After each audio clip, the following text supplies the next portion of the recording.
Hello and welcome to the channel, after quite a long time. Here is another programming task. For a given set of n elements and a non-negative integer k not exceeding n, get all subsets containing exactly k elements. For example, for n equals 7 and k equals 4, we should get 35 subsets listed here. Of course, n and k are unknown initially, but obtained at the runtime. I needed that for my application, so I built a sample project to see how fast it works. It wasn't fast enough, despite my best efforts, so I dropped it in favor of a much faster but less robust approach. However, it is a good challenge, especially for someone who, unlike me, has a recent fast CPU and doesn't care much about time. We start with Swift code, and I'll do my best to make it clear to someone unfamiliar with this language. Then the code will be ported to C, which makes it run much faster. The link to the project will be placed under the video. It has Xcode folder for macOS users containing both Swift and C implementations. Users of Windows, Linux and compatible systems will find GCC min.gw folder to build C module with Makefile.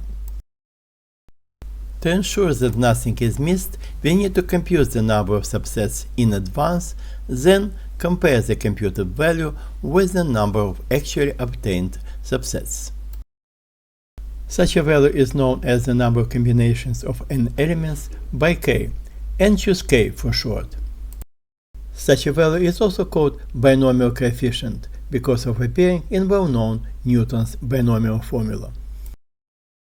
The formula for the number of combinations is easy to remember. The numerator is the product of upper k numbers, while the denominator is the product of lower k numbers. This allows to have a loop of k iterations to get numerator and denominator at the same time, then divide and get what we need. However, the numerator grows very fast and we need to do something to avoid overflow. The ways to avoid overflow will be discussed at the next page. The formula for the number of combinations can be rewritten using factorials, where k factorial is the product of first k positive integers. In particular, 1 factorial is just 1, and 0 factorial is also 1 by definition.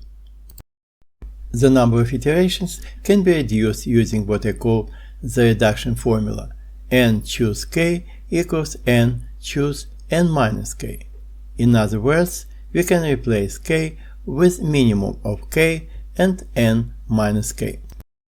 This also reduces the chance of overflow. However, such a chance still exists. Take some examples. K equals 0, so we are looking for subsets having no elements. There is only one such subset, the empty set, and every set has the empty set as subset. Therefore, n choose 0 is 1 for any n. Indeed, if we substitute 0 for k into the formula for combinations, we get n factorial divided by n factorial, which is 1. Another marginal case, k equals n. According to the reduction formula, the number of subsets is also 1. And this is really so, as the set itself is the only subset having n elements. K equals 1. A set having one element is called singleton in mathematics. Nowadays, the term is extensively used in programming literature and some programming languages. However, here we use only the mathematical meaning of it.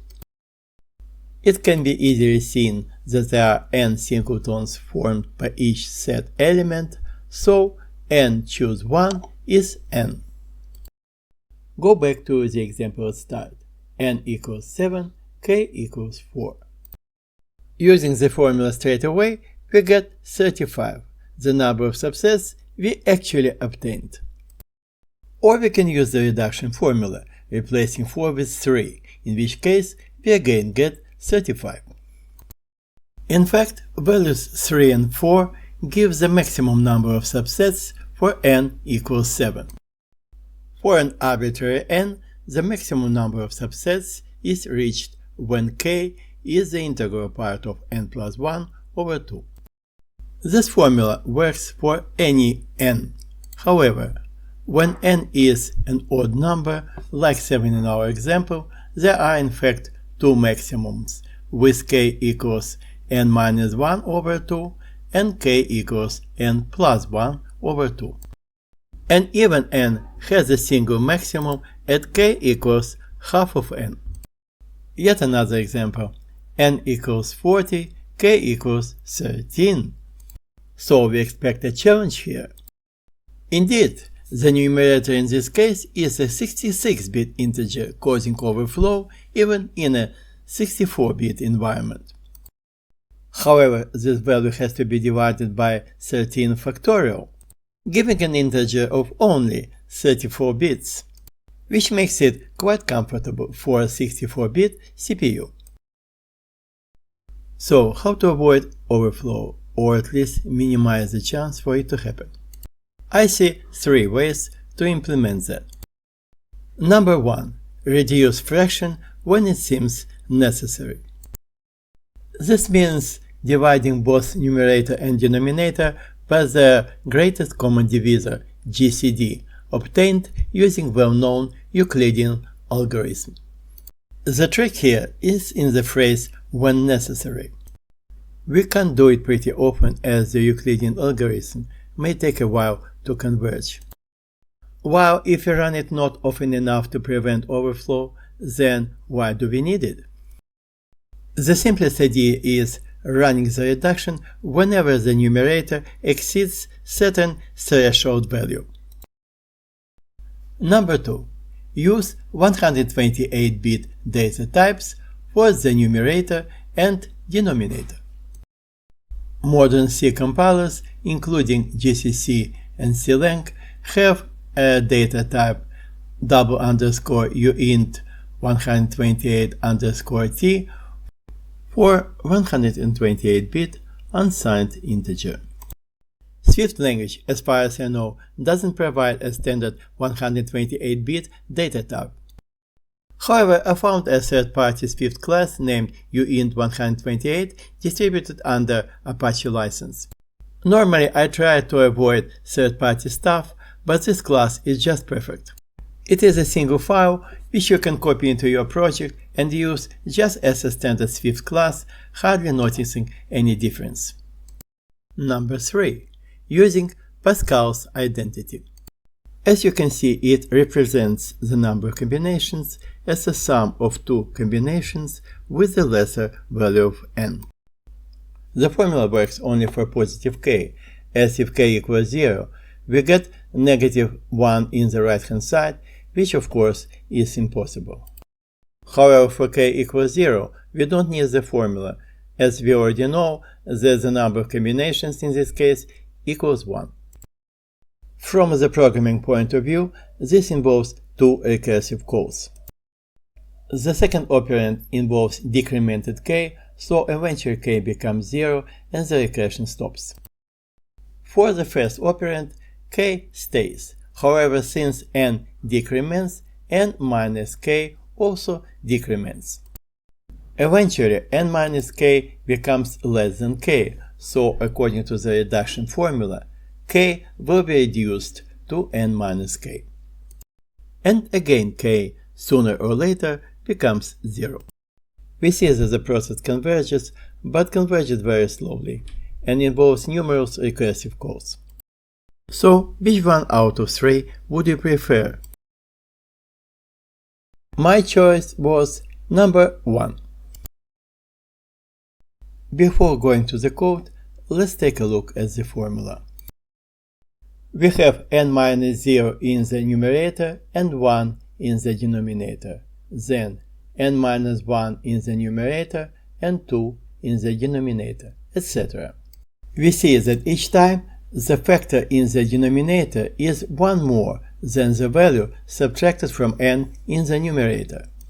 Therefore, this value should be incremented after updating the numerator, but before updating the denominator. Now to the code. Here is the Swift implementation.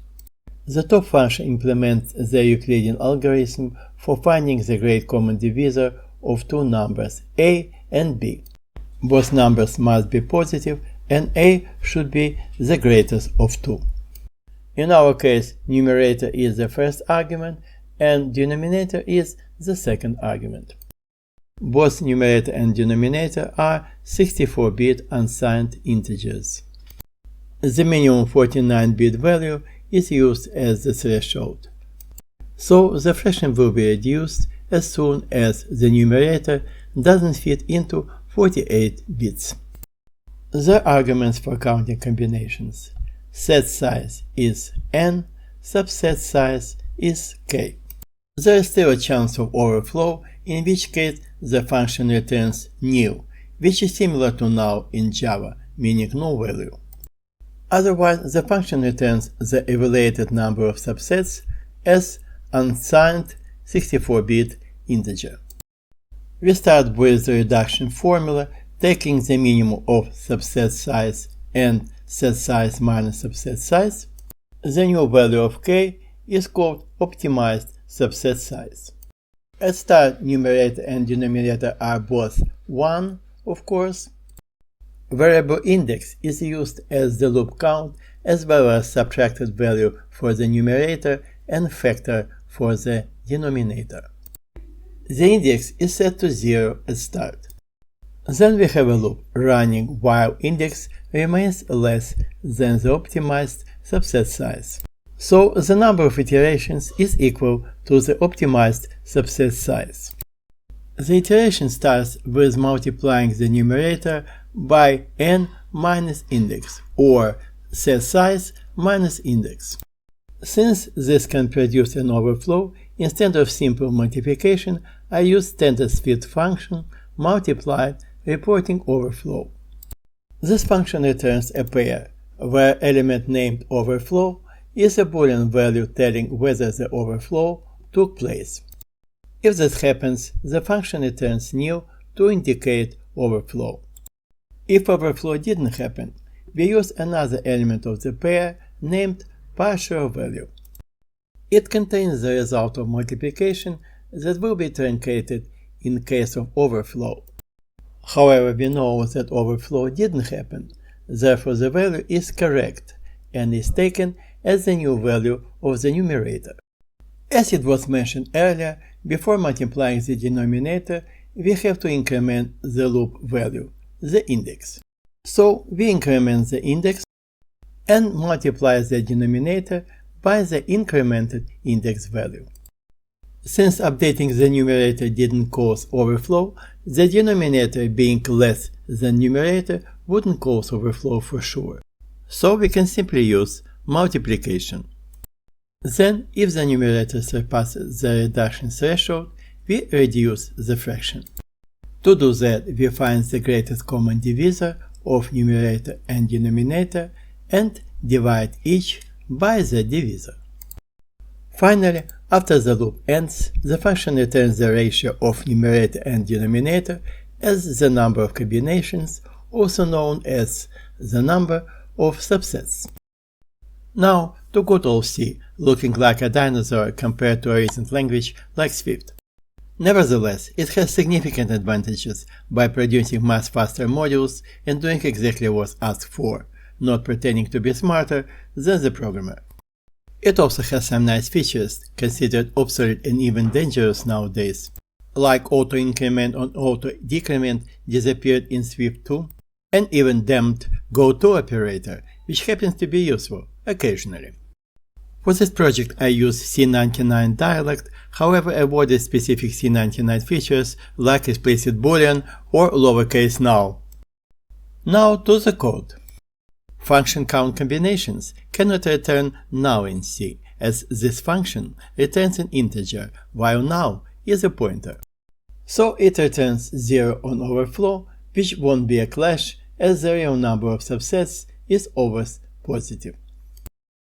Since C allows to modify arguments, there is no need for a separate variable like optimized subset size, as we can override subset size. The modification affects only this function, remaining unnoticeable by the caller. C module never fails on overflow. It just truncates the result without any indication of overflow taking place. However, there is a workaround. Since both operands are positive integers, the product will be no less than the numerator. However, in case of overflow, the truncated product becomes less than the numerator. And if this happens, the function returns 0 to indicate overflow. All the rest is practically the same as in Swift. Now to the actual collecting of subsets. We start with the recursive algorithm that appears easier to understand and implement. Just think it over before we proceed.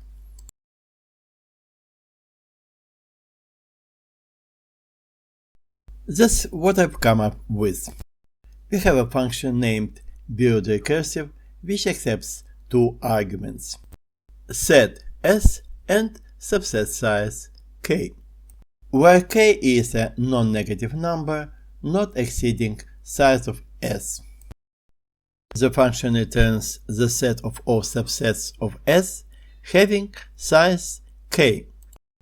To implement the function, we need a variable named result, which accumulates the subsets. It will be returned by the function after all the subsets have been collected. Another variable named currentSet indicates the set we are currently processing.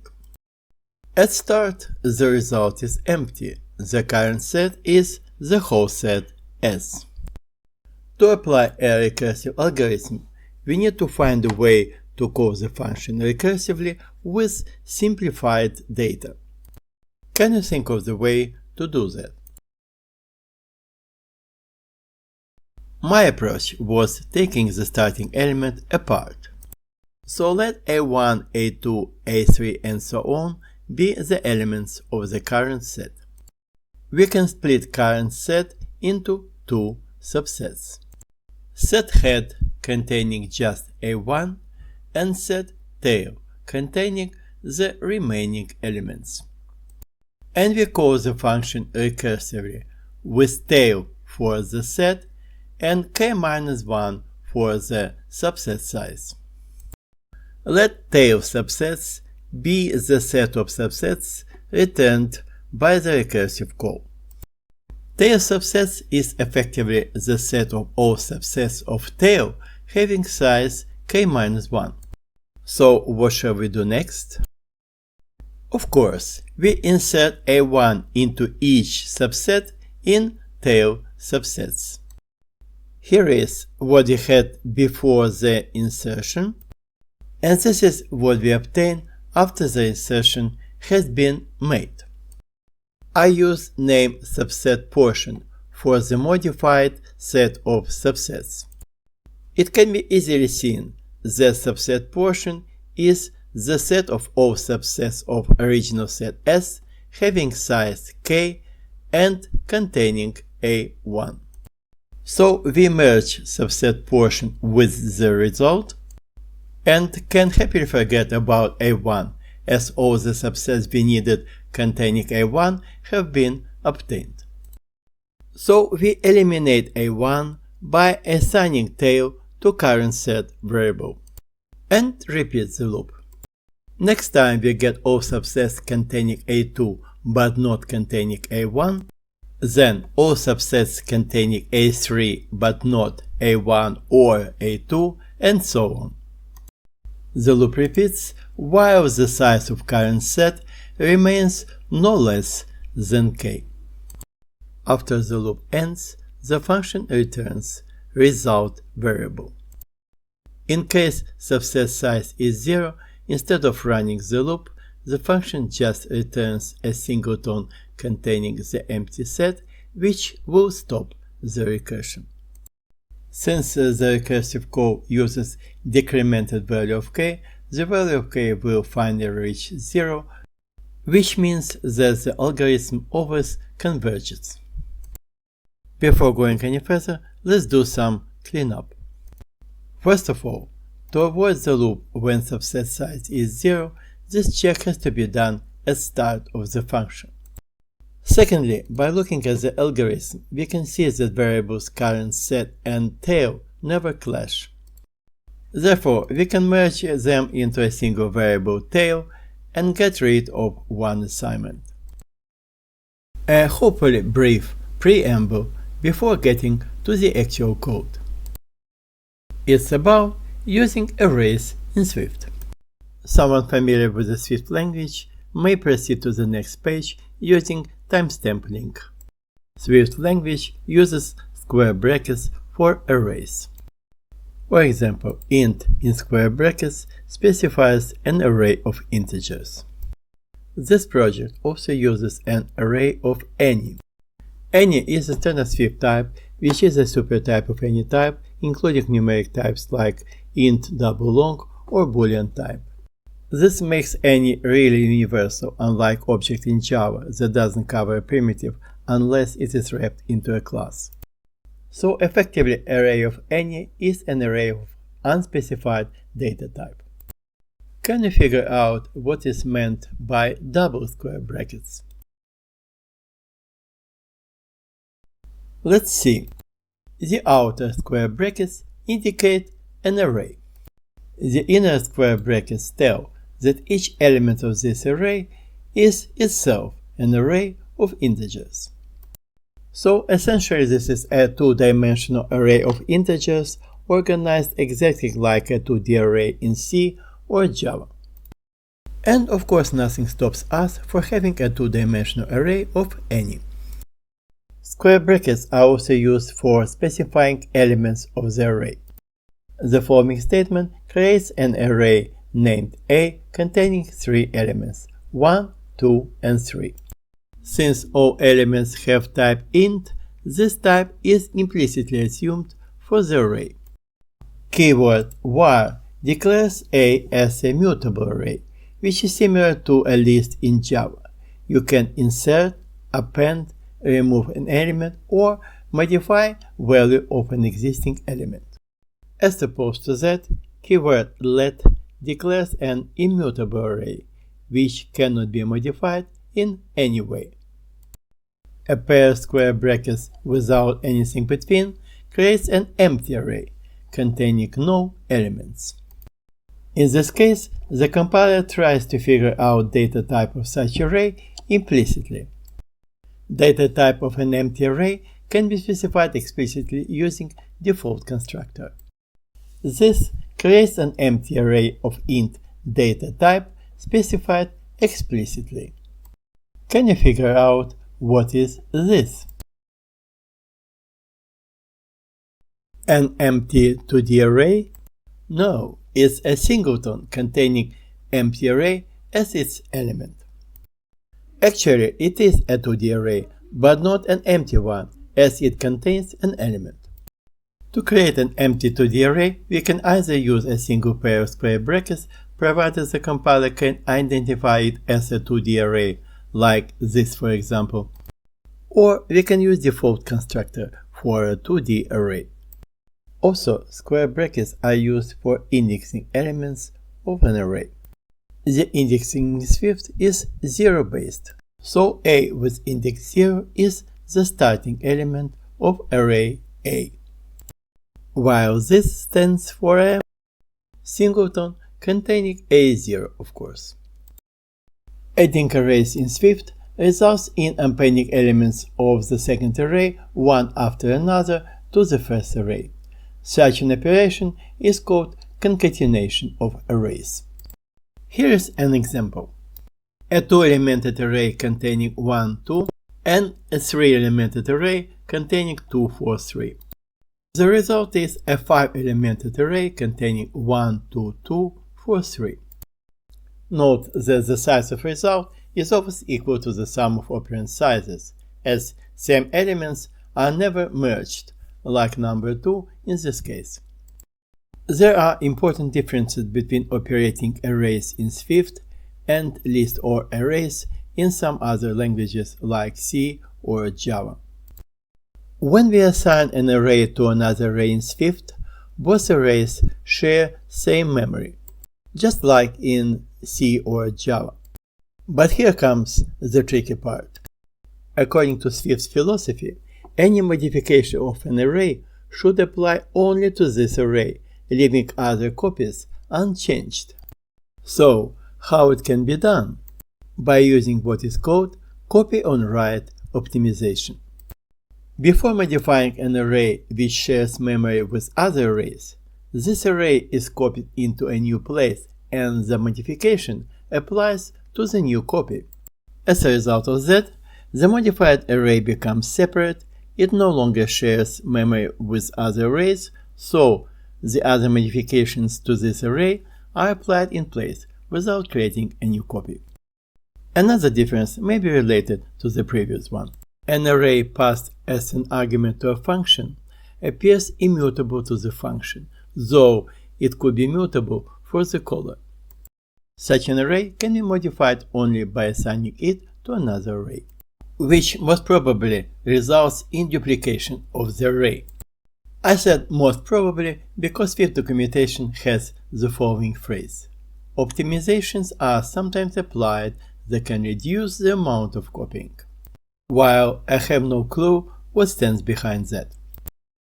Swift provides another class named set, which has the following differences to array: distinct elements, in other words, elements never repeat, order of elements doesn't matter, and using hash table to speed up search. Someone may argue that sets are more appropriate for this project than arrays. In fact, I use set class quite often, however, for this project I will use arrays for the following reasons. Arrays are faster.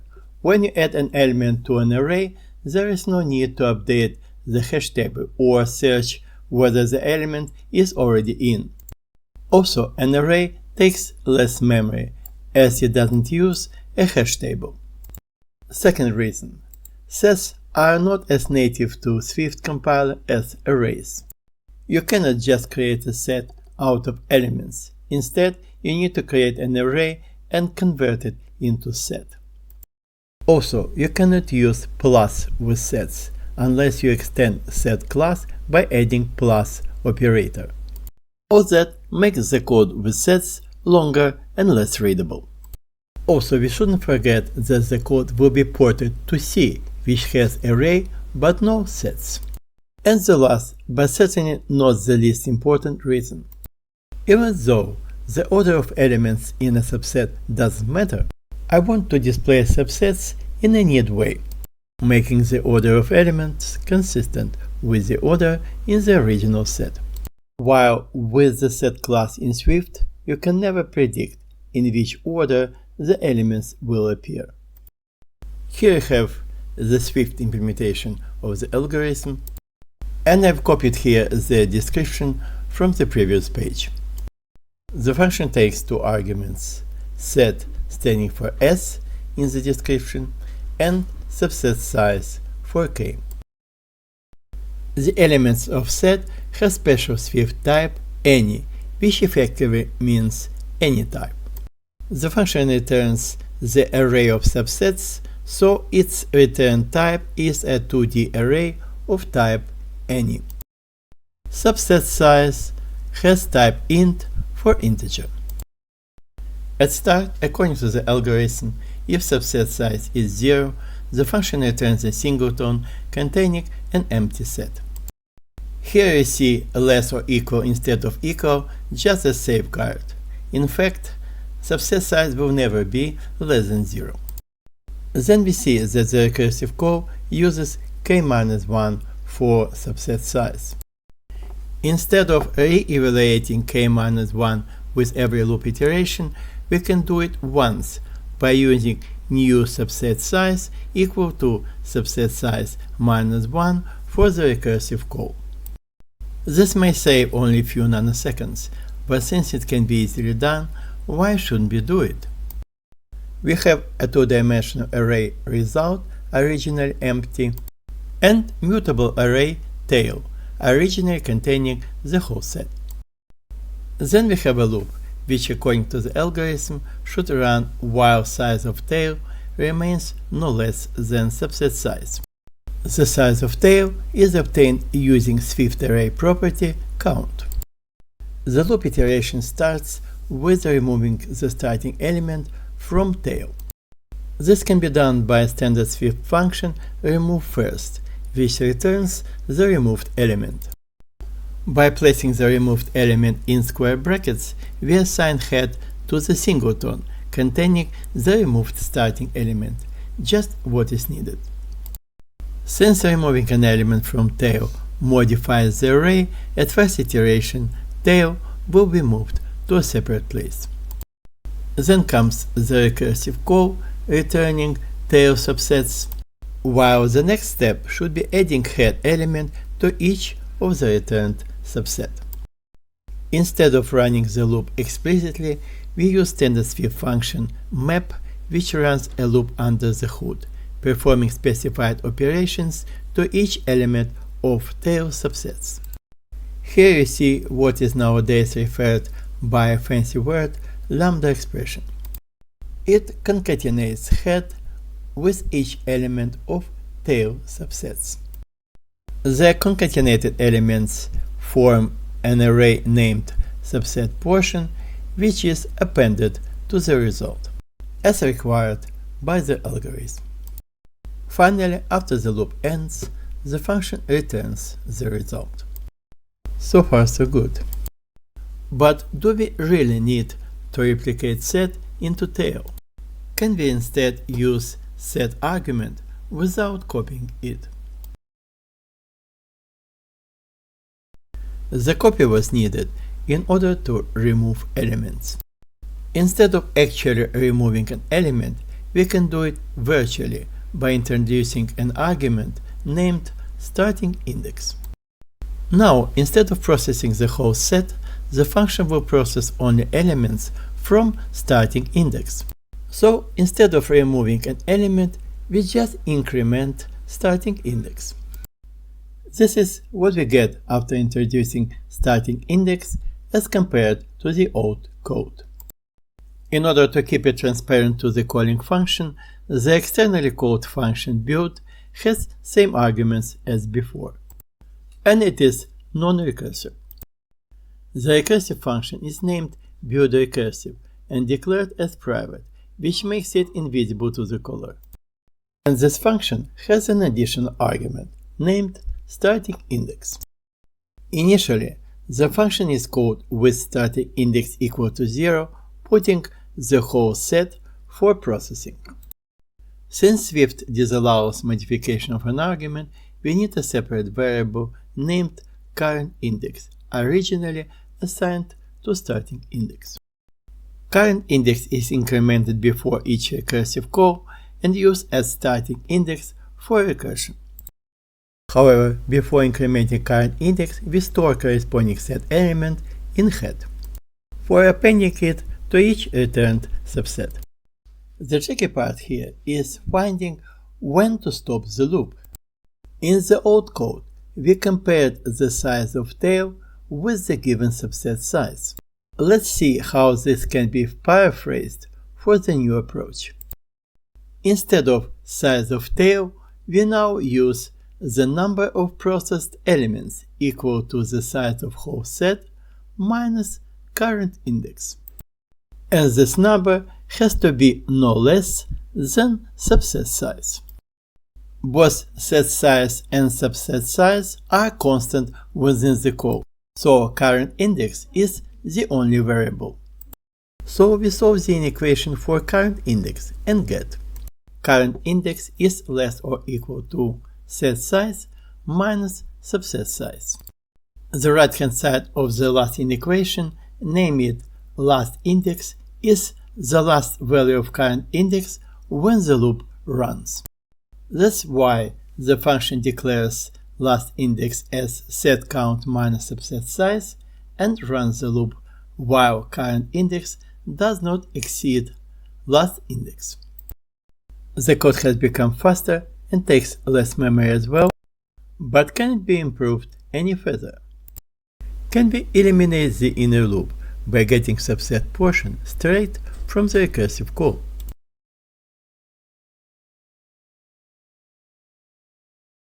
So we need another argument to the function.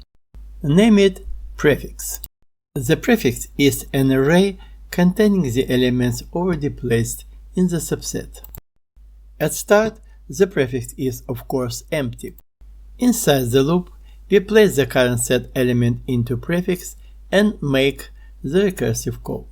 The recursive call will extend the prefix by appending another set element to it. While we get deeper into the recursion, the prefix grows until its size gets equal to the required subset size.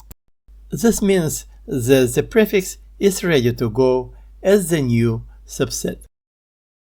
And that's what we have now, instead of the previous code. Function buildRecursive has another argument named prefix, which is an array of any, just like the whole set. Now, if the remaining subset size is 0, this means that the subset is complete, and there are no other subsets. So the function returns a singleton containing prefix as the only subset. Now let's see what happens when the remaining subset size is positive. As an argument, prefix cannot be modified. So the function declares a mutable array named newPrefix, created by appending 0 to prefix. This possibly replicates an array, but does it only once when there is a call. 0 is a dummy value, a placeholder that will be replaced by the actual value inside the loop. A dummy value is needed, as Swift doesn't allow to grow an array without explicitly assigning the values of new elements. The index of the new prefix element is the size of the old prefix. It is memorized as new element position instead of calling count property at each iteration. Keeping head is no longer needed, as the current set element is stored in new prefix, replacing the dummy value. And of course, we use new prefix as the prefix for the recursive call. Now, the recursive call returns just what we need for appending to result, and the inner loop has gone forever. Another save of both time and memory, and another look for an improvement. Keeping all the subsets in a 2D array consumes memory, and we do that at each iteration. Meanwhile, quite often it will be enough to process current subsets and forget about it. In our case, we just print the subset, which after that is no longer needed. Sometimes we don't even need to print subsets, as the only thing we want is to find out how long it takes. How can we avoid keeping all subsets? By using a callback function. This function will be called for each subset, taking the subset as an argument. It may need to store subsets in an array or externally, while in our case it just prints the subset. So what do we have now? Instead of returning a bulky 2D array, the function now returns the number of subsets as a 64-bit unsigned integer. The returned value will be matched to the expected number obtained using the formula for combinations to check the correctness of the algorithm. It has a new argument named callback, defined as a Swift closure accepting an array of any as the only argument, and returning void. Callback is declared as optional, so it can be nil in case we need just duration. Now, if subset size is 0, we just do the callback if the callback function is specified and return 1 for one subset. Instead of keeping a 2D array result, we have a 64-bit unsigned integer named count for counting the number of subsets, and returning it to the caller. Initially, it is set to 0 and accumulated with each recursive call. Can you see any further improvements? I'm quite happy with that. Now let's see how this is integrated into the project. In fact, both build and build recursive functions belong to the class named subsetBuilderRecursive. This class belongs to subsetBuilderProtocol. A Swift protocol is similar to interface in Java. It declares methods but doesn't implement them. And there can be several types implementing the same protocol. SubsetBuilderProtocol declares a function named build. Later, we will have another class named SubsetBuilderNonRecursive, also implementing SubsetBuilderProtocol, so the main function will have a choice which class to use for the protocol. The corresponding code looks as the following. At start, we build the whole set, which is empty if set size is 0. Otherwise, it is an array of integers from 1 up to set size. Then we initialize the builder, conforming to SubsetBuilderProtocol as an instance of either SubsetBuilderRecursive or SubsetBuilderNonRecursive class. And we call build, where the callback function is either new when output file handle is new, or print subset, having the following code. In case of an empty array, the function prints the empty set symbol, having Unicode 2205 hexadecimal. Otherwise, it prints set elements comma separated. To do that, the set elements are first converted into string representation.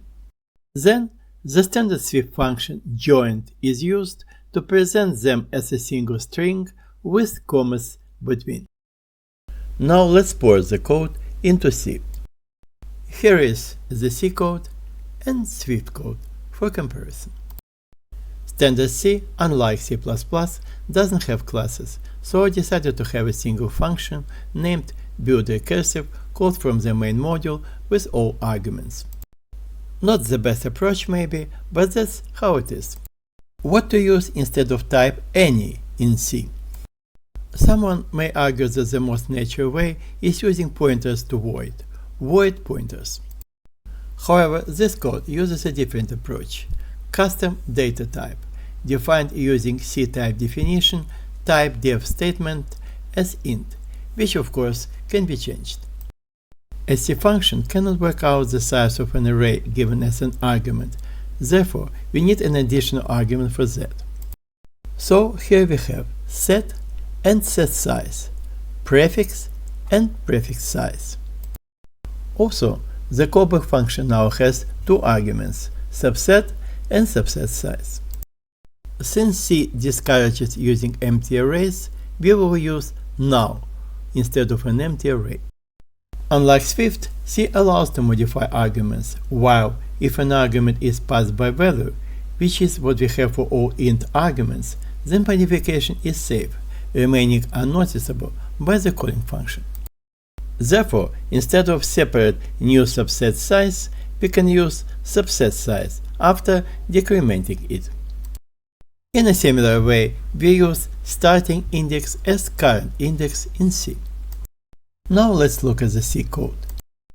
If remaining subset size is 0 or less, in fact it will never be less, then we call back with prefix for subset and prefix size for subset size. Of course, the callback is needed only if the callback function is specified. After that, we return 1 for one subset. This is very similar to the Swift code. And again, we calculate last index as set size minus subset size. Next, we need to decrement subset size to use in the recursive call. And we use post decrement. so the last index is evaluated with the old subset size. We also need to extend the prefix, and the only way to do that in C is copying it to a new location with a bigger size. So we declare new prefix size as prefix size plus 1 and allocate new prefix size elements each having size of data type as new prefix. If prefix is null, then it is just empty. Otherwise, we copy prefix to new prefix, leaving the new element undefined. As you can see, we don't need a dummy value here, as C is not as picky. The new prefix size is used for the recursive call, while the old prefix size is used as the index of the new element.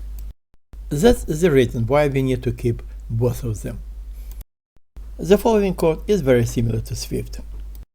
We keep a count for counting set elements as a 64-bit unsigned integer, originally 0, and we run a loop while starting index doesn't exceed last index. In the loop, we assign current set element to the last element of new prefix, which makes all prefix elements defined. We also need to increment starting index before the recursive call. In Swift, we do it as a separate operator, while in C, we can just post-increment it. Then comes the recursive call with new prefix as prefix, new prefix size as prefix size, starting index incremented just before the call, and subset size decremented previously. The returned value is added to count. After the loop ends, we free memory for new prefix, as C doesn't do it automatically, and return accumulated count. And that's how the function is called from the main module. Wholeset is an array of data type originally null. However, if the site is positive, then the array must be non-empty. So it is allocated with set size elements, each having size of data type. In order to populate wholeset, we run a loop which assigns each element to index plus 1, making them 1 based, like 1 to 3 instead of 0, 1, 2. The next step is deciding callback function. If output file is null, the callback function is unspecified, otherwise it is print subset function discussed later. Next comes the call of build function, which either build recursive or build non-recursive. To build recursive, we pass prefix as null, prefix size as 0, starting index as 0, while build non-recursive doesn't need additional arguments. After that, we free wholeset if it isn't null. Now take a look at print subset function, which is a bit longer than its Swift counterpart, as we lack here some fancy Swift features.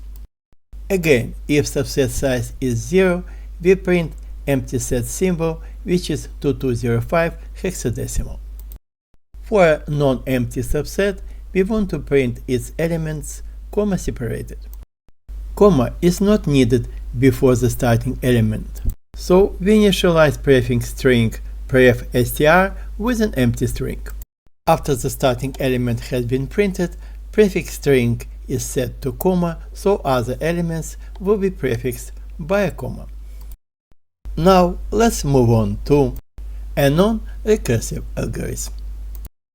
In theory, any recursive algorithm can be converted to a non-recursive one. To do that, we can imitate what a recursive call does. Use stack either native or emulated for saving current state before a call and restoring the state on return. But firstly, what looks straightforward in theory isn't as simple in practice. Secondly, if we just emulate the recursion, why do we need that? Our objective is making a much more efficient algorithm by removing recursion, and this is what we are going to do. Honestly, I have a strong feeling that my approach is not the best. Just think for a while and you may come up with a better solution.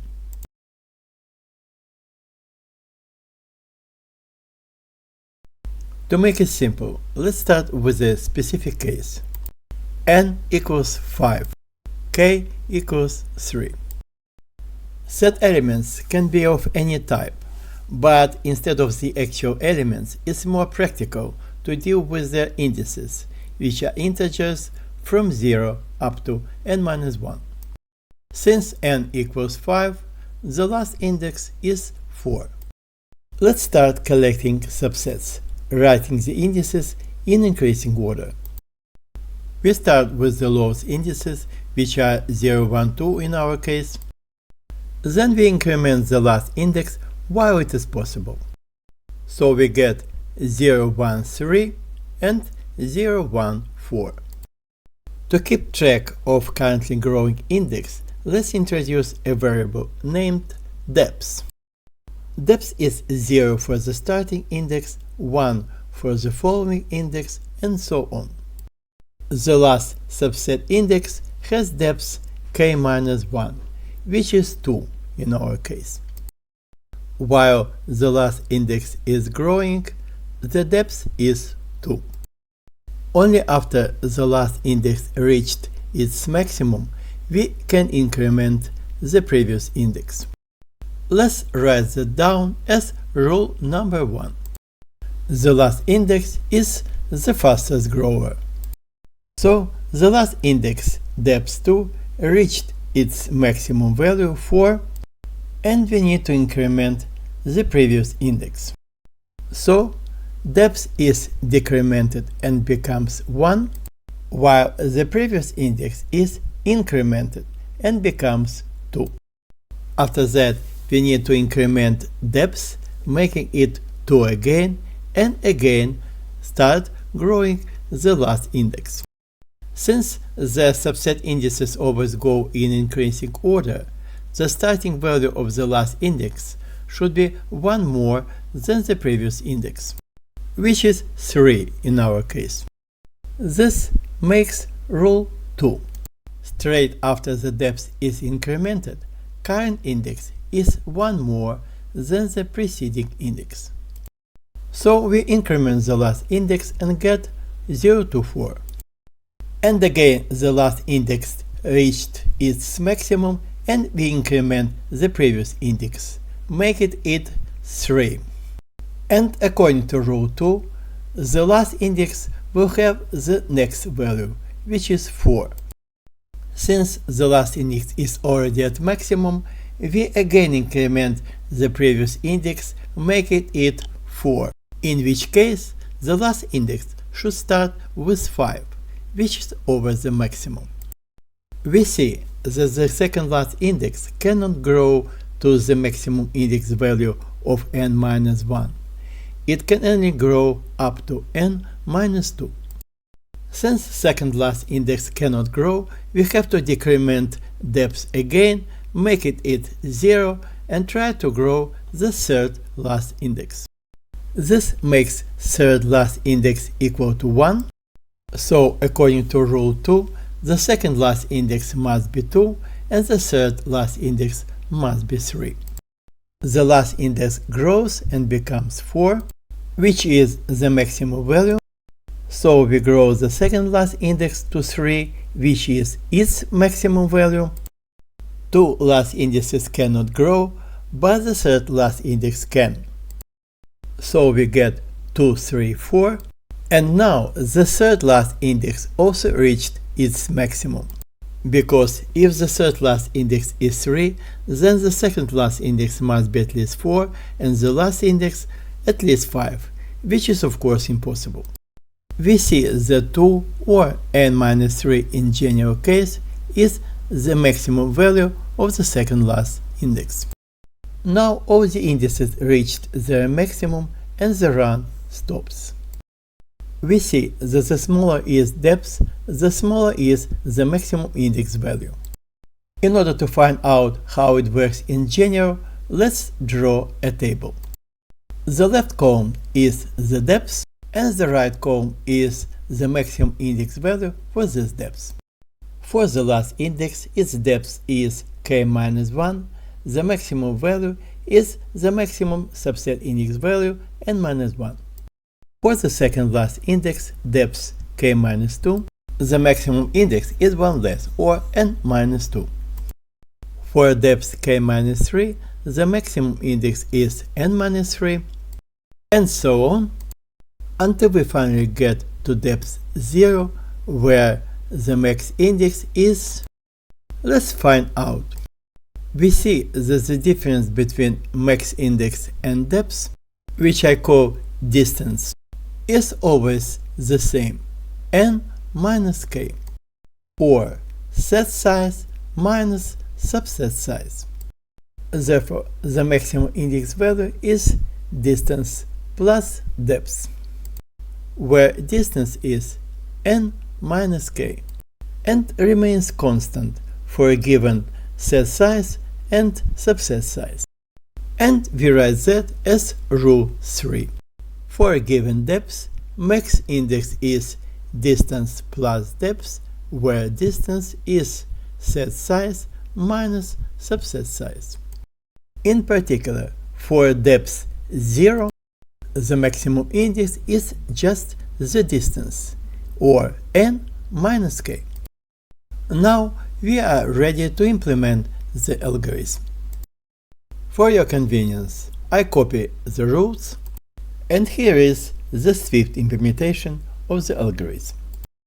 Again, we have 3 arguments: set, subset size, and callback function, which means closure in Swift case. This set of arguments makes class subset builder non-recursive, conforming to subset builder protocol. And according to subset builder protocol, it returns the number of subsets as 64-bit unsigned integer.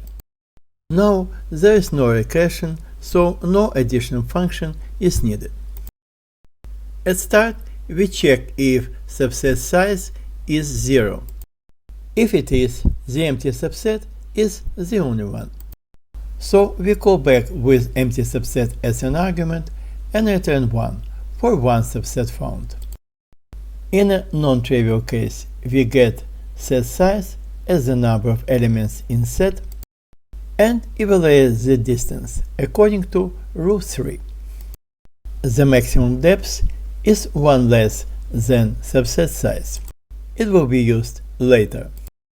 We also allocate 2 arrays: array indices for keeping subset indices, and array current subset, keeping corresponding subset elements for passing them to callback function. Note that array indices contains max depth elements, which is 1 less than subset size. The reason is that the last index is modified on fly and doesn't need to be kept. Instead of keeping current subset all the time, we could collect subset elements just before callback. This saves time if callback function is not given, in which case we can disregard set elements completely. However, the absence of callback function makes sense only for time testing, while in the actual app, callback function will be present, in which case I believe the code runs faster if current set is maintained permanently. Both arrays are initialized with zeros, which are again placeholders, as the actual values will be evaluated later. Few other variables: depth, of course, subset index corresponding to current depth, and count, 64-bit unsigned integer keeping the number of subsets found so far. The count will be returned as the result of the function. The main loop is defined as infinite, however it surely has an exit point since the compiler doesn't complain. We will find it soon. So, welcome to the loop. The inner loop at start is designed to implement rule 2, according to which, after incrementing the depth, the current index is 1 more than the preceding index. And you see that each time the depth is incremented, current index is incremented as well. Let's see how it works for the first time. After we just entered the main loop with depth equals 0 and current index equals 0. We begin with setting starting element of indices array to 0. To keep current subset array consistent, we place into its starting element set value corresponding to current index. Then both depth and current index are incremented and become 1. This means that the next iteration of the inner loop will place 1 to the next element of indices array and corresponding set element into the next element of current subset array. And again we increment depth and current index, preparing for the next iteration. The loop continues while depth is less than max depth, also k-1. When the loop ends, depth equals max depth, referring to the last subset index.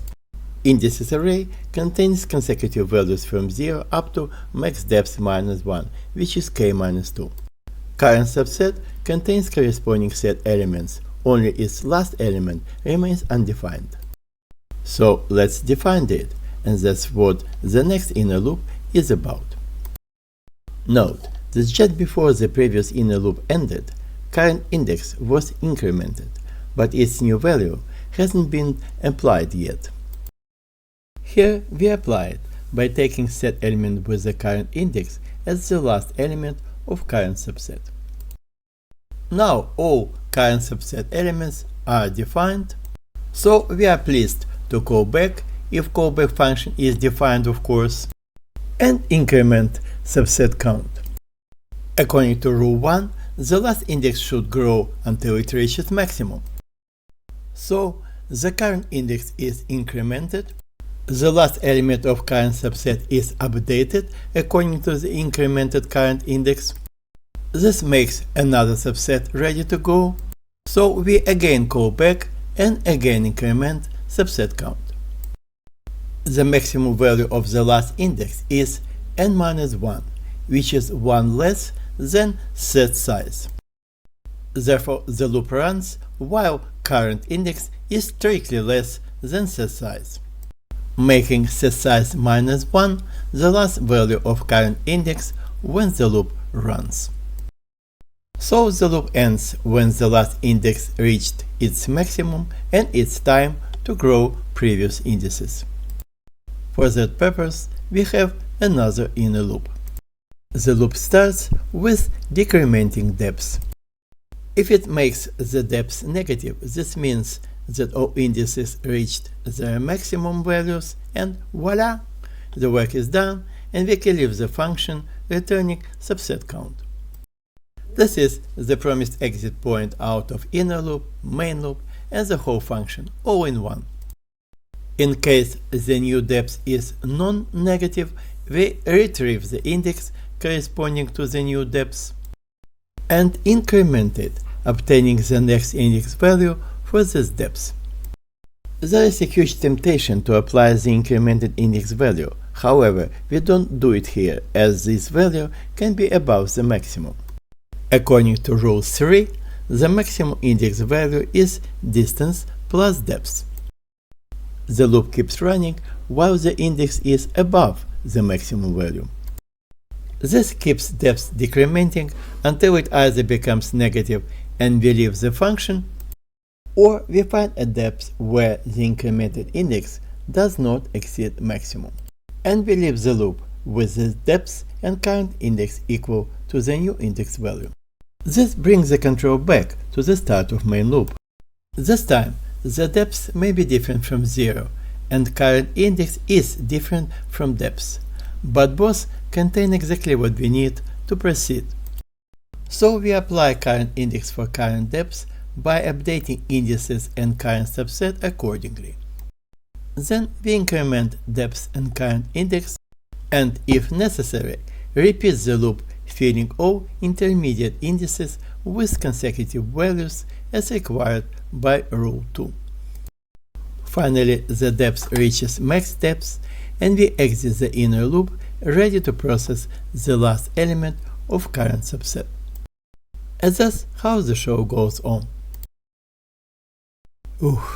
Is that all? Party 2. There is also a C implementation of the algorithm. In fact, C implementation is almost a twin copy of its Swift predecessor. Only few remarks are needed. C function takes set size as an argument, so we can use it straight away rather than getting it out of set. Also, we need to explicitly phrase the memory allocated for arrays, indices, and current subset. Therefore, we cannot just return from the function as we do it in Swift. Since C, unlike Swift or Java, doesn't feature long breaks, I used goTo operator to break the main loop inside an inner loop. This brings the control to the final statements, which freeze the arrays and return count. In order to please recent MIT graduates, I could place the final statements in a block instead of goTo. However, whether you like it or not, the code you see looks much neater to me. This concludes the discussion of subsets building algorithms. Now let's take a look at the main function. The main function is quite long, so I have split it into several parts. The function starts with processing command line arguments. For that purpose, I used POSIX function getOpt supported by glibc and LLVM-C libraries. This is a Swift module, however, with Xcode, C library functions are automatically accessible from Swift. In a different environment, you may need to import the library in Swift code explicitly. Here is the list of supported command line arguments. To get this list, you run the program with -h argument. In fact, all getOpt arguments are prefixed by a hyphen. Other command line arguments. -s specifies set size and subset size separated by a colon, two vertical dots. Or you can specify only set size as a single number without a colon, in which case subset size is taken by default as half of set size plus 1.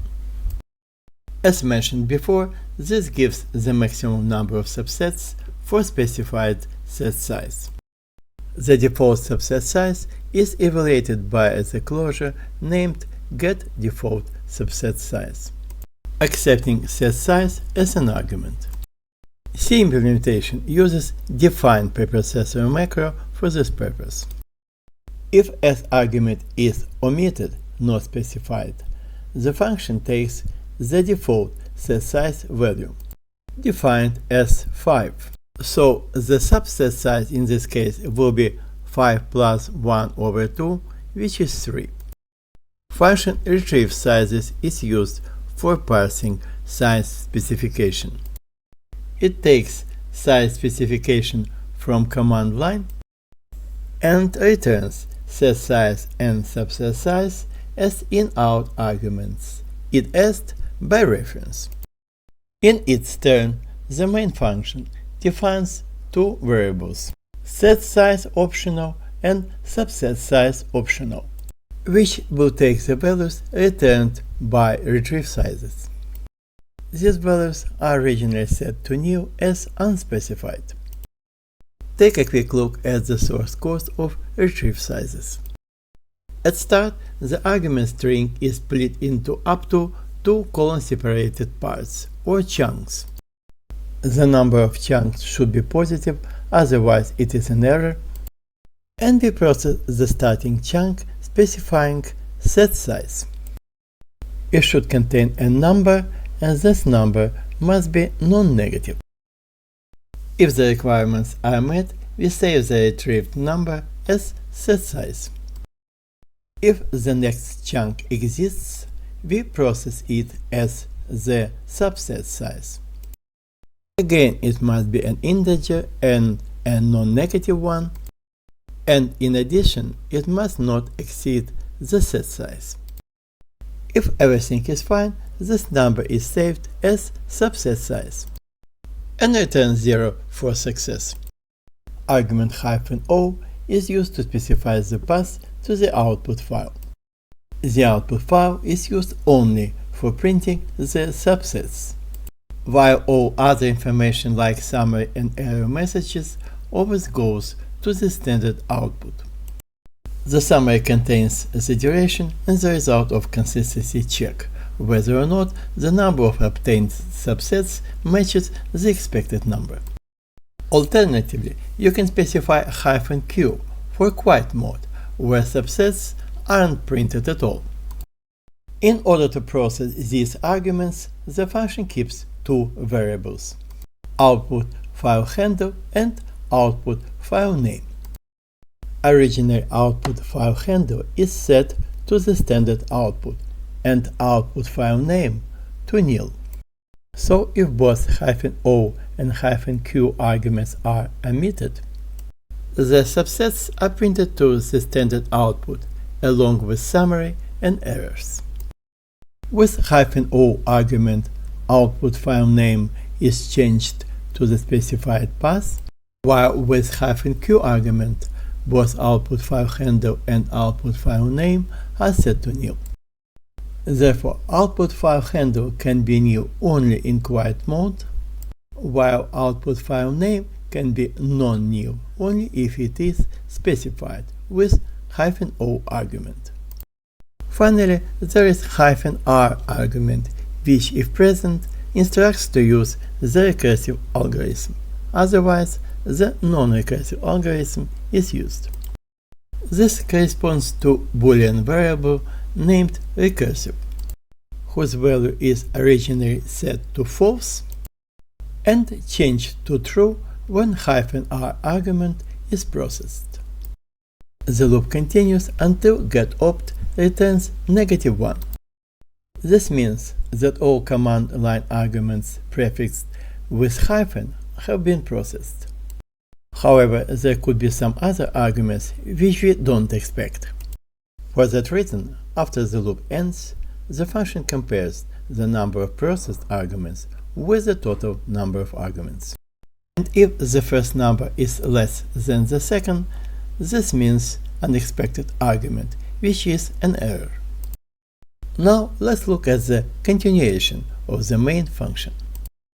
If the output file path is specified, we need to create the file if necessary and open it for writing. If that fails, we print error message and return. Next, the function defines set size and subset size from the optional values. If set size is undefined, we take default set size. If subset size is undefined, we call getDefault subset size for the given set size. Then the function prints what I call title, like this: Swift or C, debug or release, set size, subset size, recursive or non-recursive, and quiet in quiet mode. And in addition, the output file path, if specified. Next, we evaluate the expected number of subsets using function count combinations discussed earlier. In case of an overflow, we print error message and exit. Then the expected number of subsets is compared with the maximum allowed value. The value of max count is defined as uint64.max, making the number practically unlimited. However, a reasonable limit will be a good idea, as otherwise the program may run for ages. In case no errors have been encountered, we print the expected number of subsets and proceed to the final part. We print starting to inform that we start building subsets and memorize starting time. For simplicity, I used macOS class dispatch time, unavailable in other systems. C code demonstrates a portable approach using C library functions clock getTime or getTime of day, depending on preprocessor macro. The following code was discussed before. Create the set, define builder class, and call build method of the class. returning the number of built subsets stored as count. The callback function is nil in quiet mode. Otherwise, it is print subset function also discussed earlier. The commented out code corresponds to the old approach when the build method returns a 2D array of subsets. Here we print the subsets in non-quiet mode and get the number of subsets as the array count. In case the output file was specified explicitly, we need to close it, and we evaluate the duration as the difference between current time and starting time. The duration is measured in nanoseconds, so we divide it by 1000 to get it in microseconds. The corresponding C code looks longer and less intuitive. Finally, we print the summary containing the actual number of subsets and word consistent or inconsistent, depending on whether actual and expected number of subsets match. We also print the total duration in microseconds and the duration per subset as the ratio of total duration to subset count. Note that big numbers are printed with 1000 separators. This is accomplished by calling the function named format with 1000 separators. In Swift, this function uses macOS class named numberFormatter, where number style decimal corresponds to using 1000 separators. Since I don't know a standard way to format with 1000 separators in C, I had to code it. Here, the calling function allocates a buffer sufficient enough to hold the formatted string, including trailing 0. The pointer to the buffer and the buffer length are passed as arguments. The buffer is filled in backward direction, and the formatted string may take only part of it.